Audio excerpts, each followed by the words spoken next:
नमस्कार मित्रांनो, शबरी घरकुल योजना 2024 या 4 जिल्ह्यांना वाढीव घरकुल आले आहेत।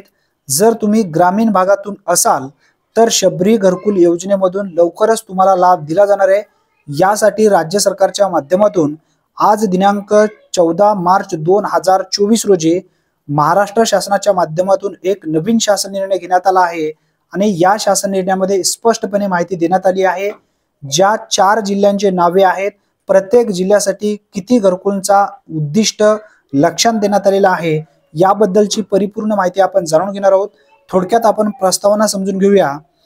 शबरी आदिवासी घरकुल योजना ग्रामीण करिता वाचा येथील दिनांक 2/6/2023 रोजीच्या शासन निर्णयान्वये उद्दिष्ट निश्चित करण्यात आलेले आहे, परंतु लोकप्रतिनिधी व क्षेत्रीय कार्यालयाकडून वाढीव उद्दिष्ट उपलब्ध करून देण्याबाबत प्राप्त झालेली मागणी विचारात घेता शबरी आदिवासी घरकुल योजनेअंतर्गत ग्रामीण भागासाठी वाढीव उद्दिष्ट निश्चित करण्याची बाब शासनाच्या विचाराधीन होती आणि यासाठी हा शासन निर्णय घेण्यात आला आहे।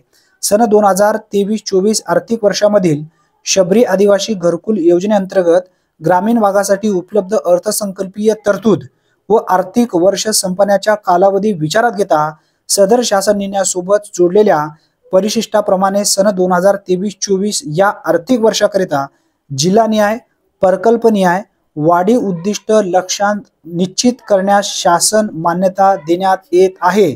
मित्रांनो, आता आपण जाणून घेऊया यामध्ये जे 4 जिल्ह्यांचा समाविष्ट करण्यात आलेला आहे, कोणकोणते 4 जिल्हे आहेत। जर तुमचा जिल्हा यामध्ये समाविष्ट असेल तर लवकरच तुम्हाला घरकुल योजनेचा लाभ दिला जाणार आहे। यामध्ये 4 जिल्ह्यांची नावे आपण जाणून घेऊया। कोणत्या जिल्ह्यामध्ये कोणत्या गावांचा समाविष्ट करण्यात आलेला आहे। दिनांक 14/3/2024 सोबतचे परिशिष्ट शबरी आदिवासी घरकुल योजना ग्रामीण भागासाठी वाढीव उद्दिष्ट यामध्ये आहे। पहिला जिल्हा नाशिक, दुसरा अहमदनगर, तिसरा जळगाव आणि चौथा धुळे। आता नाशिकमध्ये नाशिक आणि कळवण, अहमदनगरमध्ये राजूर, जळगावमध्ये यावल, धुळेमध्ये धुळे। आता बघा, त्यानंतर प्रत्येक जिल्ह्यासाठी उद्दिष्टाचा जो लक्ष्यांक देण्यात आलेला आहे या ठिकाणी स्पष्टपणे तुम्ही तुमच्या डोळ्यांनी पाहू शकता। मित्रांनो, अतिशय महत्त्वपूर्ण माहिती आहे। जास्तीत जास्त तुमच्या मित्रांपर्यंत नक्की शेअर करा। धन्यवाद। पुन्हा भेटूया नवीन व्हिडिओमध्ये नवीन माहितीसह। तोपर्यंत जय हिंद, जय महाराष्ट्र।